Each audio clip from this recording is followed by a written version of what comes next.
শহর পুনর্নির্মাণের জন্য 1,00,000 কোটি টাকা বরাদ্দ করা হয়েছে।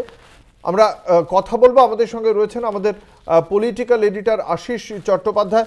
আশিস দা, সার্বিকভাবে এই বাজেট নিয়ে আপনার মূল্যায়ন শুনতে চাইব। আচ্ছা, প্রথমেই তো কথা বলে রাখি যে কোনো কারণেই হোক মধ্যবিত্ত বিজেপির সঙ্গ ছেড়ে চলে যাচ্ছে। এই যে একটা মূল্যায়ন হয়েছে গত লোকসভা নির্বাচনে, যখন বিজেপি ফলাফল খুবই খারাপ হয়েছে, তারপর থেকেই চিন্তা ভাবনা শুরু হয় মধ্যবিত্তকে কিছুটা খুশি করবার জন্য, এবং তার প্রতিফলন দেখা গেল ইনকাম ট্যাক্সের ব্যাপারে বড় খবর। ইনকাম ট্যাক্সের ব্যাপারে বড় খবর, 12 লক্ষ টাকা পর্যন্ত ইনকাম ট্যাক্স, ইনকাম যাদের আছে তাদের নানা ছাড় ইত্যাদির মধ্যে দিয়ে, যার খুঁটিনাটি বিষয়গুলো আমরা কলকাতা টিভির পর্দায় পরে দেখাবো। তাদের কোনো ট্যাক্স দিতে হবে না। 12 লক্ষ টাকা পর্যন্ত যাদের আয়, অর্থাৎ মাসে যাদের 1 লক্ষ টাকা আয়, অবশ্য ক্যাপিটাল গেইনস বাদ দিয়ে, শেয়ার মার্কেট ইত্যাদি বাদ দিয়ে, যাদের আয় 12 লক্ষ টাকা পর্যন্ত তাদের কোনো ট্যাক্স দিতে হবে না, অর্থাৎ মাসে 1 লক্ষ টাকা পর্যন্ত লোকেদের ট্যাক্স দিতে হবে না। এইটা ইনকাম ট্যাক্সের ব্যাপারে একটা বড় পদক্ষেপ নেওয়া হলো, এবং সোজাসুজি নির্মলা সীতারামন বলেছেন যে মধ্যবিত্ত শ্রেণীকে সুবিধা দেবার জন্যই এই রাস্তা তিনি নিয়েছেন, এবং তাতে কোষাগারের যা ক্ষতি হবে তার ফিরিস্তিও দিয়েছেন। এটা বাদ দিলে গোটা বাজেটের দিকে তাকালে দেখা যাবে অন্য সমস্ত ক্ষেত্রেই কিছু ভাষা কথা, কিছু আলগা প্রতিশ্রুতি ছাড়া কিছুই নেই। যেমন ধরা যেতে পারে কৃষকদের যে দীর্ঘদিনের আন্দোলন চলছে ন্যূনতম ফসলের ন্যূনতম দরের দাবিতে, সে ব্যাপারে এই বাজেট নীরব।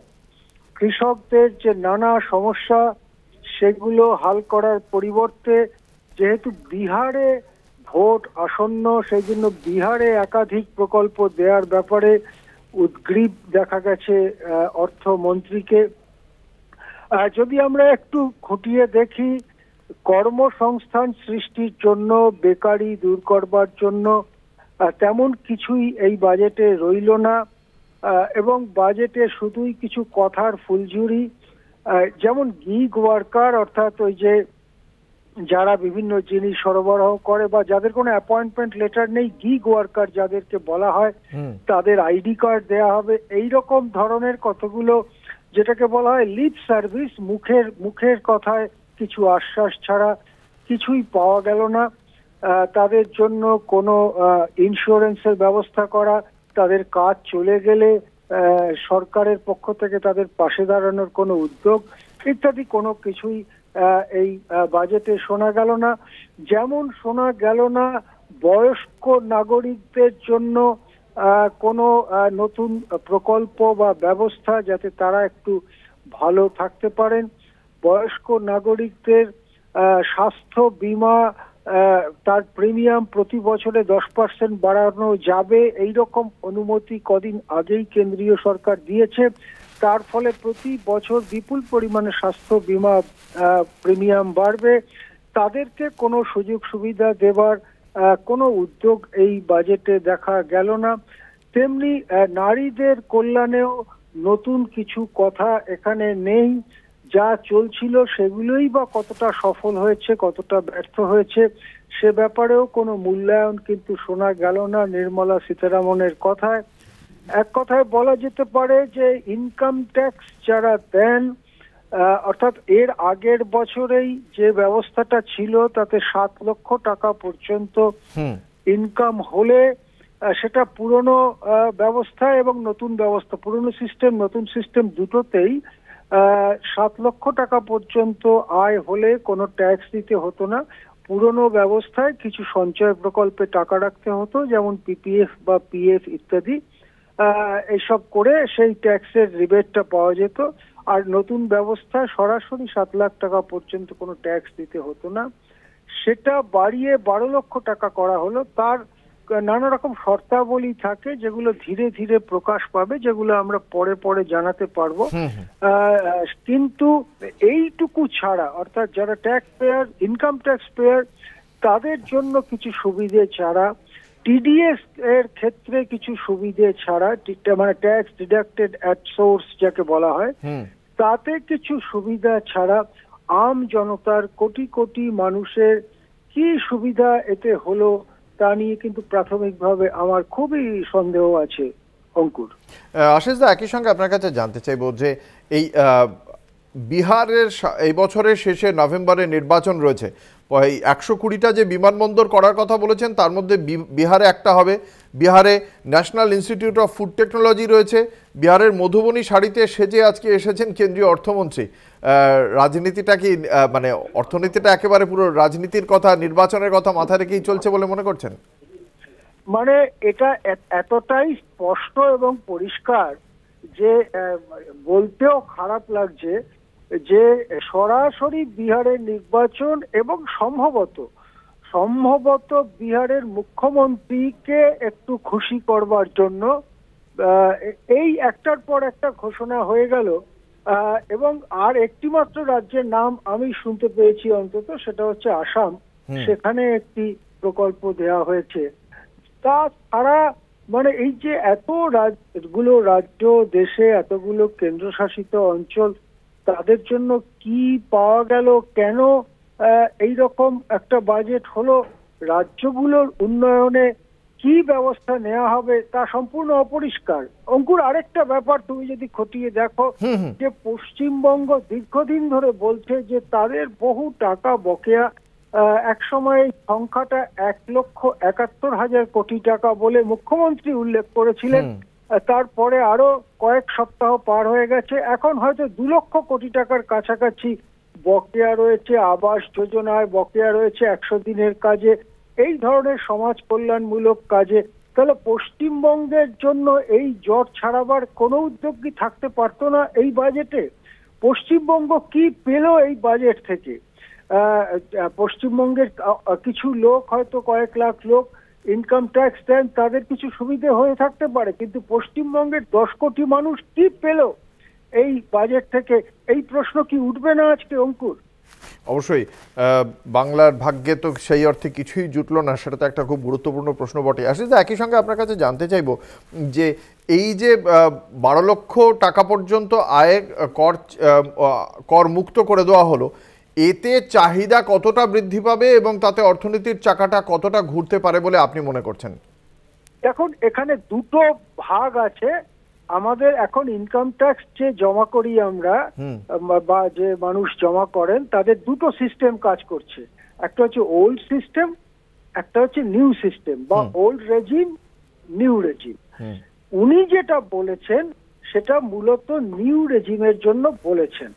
যারা ওল্ড রেজিমে ট্যাক্স জমা করেন তাদের জন্য তাহলে কিভাবে 12 লক্ষ টাকা পর্যন্ত নিয়ে যাওয়া হবে, এই খুঁটিনাটি উনি এই বক্তৃতায় বলেননি, বা অতটা খুঁটিনাটি বলা সম্ভব না।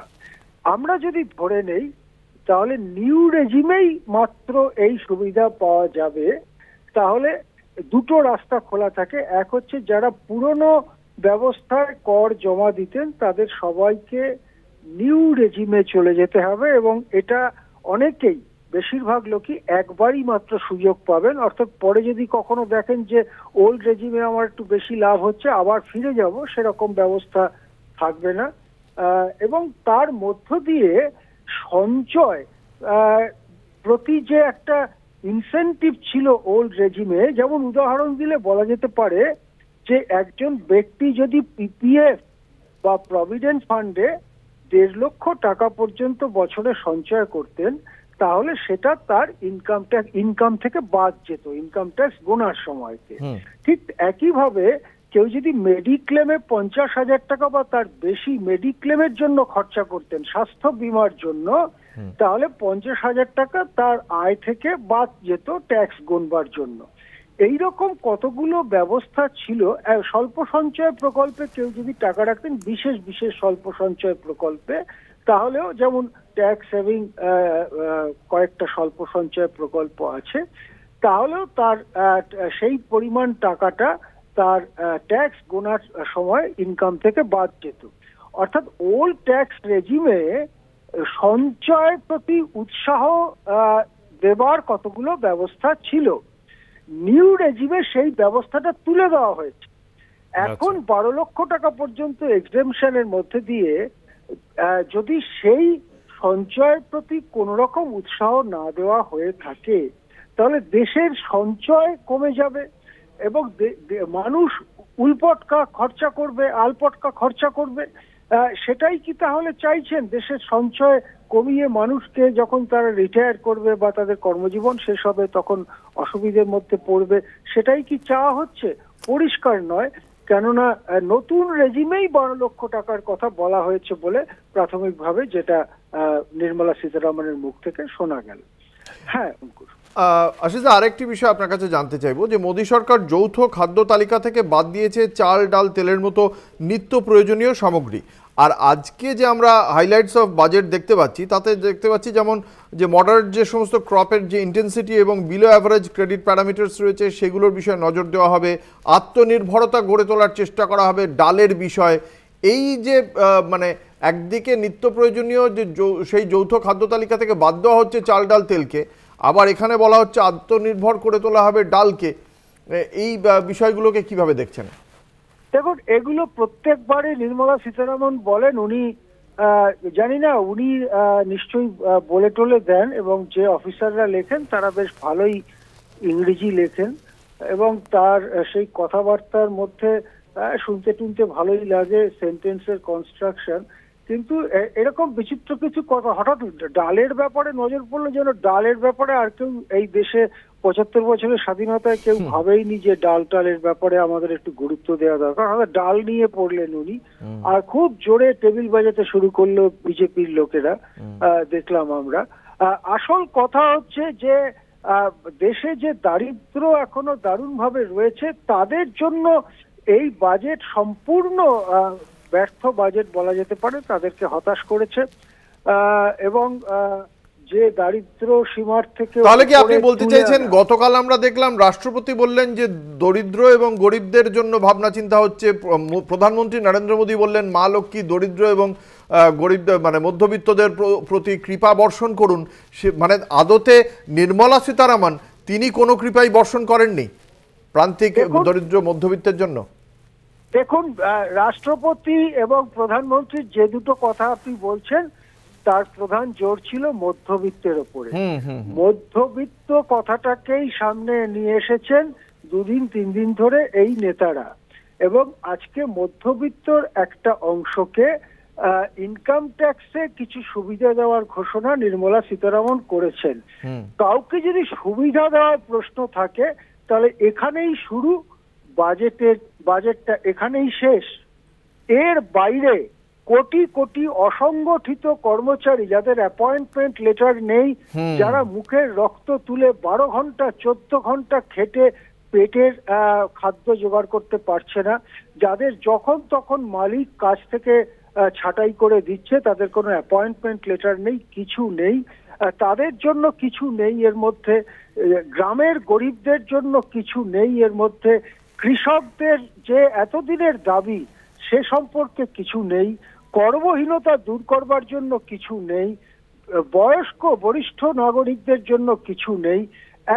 এক কথায় বলা যেতে পারে একটা কর্পোরেট ফ্রেন্ডলি বাজেট, মধ্যবিত্তকে একটু ঠান্ডা রাখার জন্য, যেহেতু তারা বেশি বলে, তাদের কথাবার্তার প্রভাব বেশি হয়, তারা সোশ্যাল মিডিয়াতে বেশি অ্যাক্টিভ, সেই জন্য তাদেরকে একটু ঠান্ডা করবার জন্য ইনকাম ট্যাক্সে একটা ছাড় দেওয়া হয়েছে।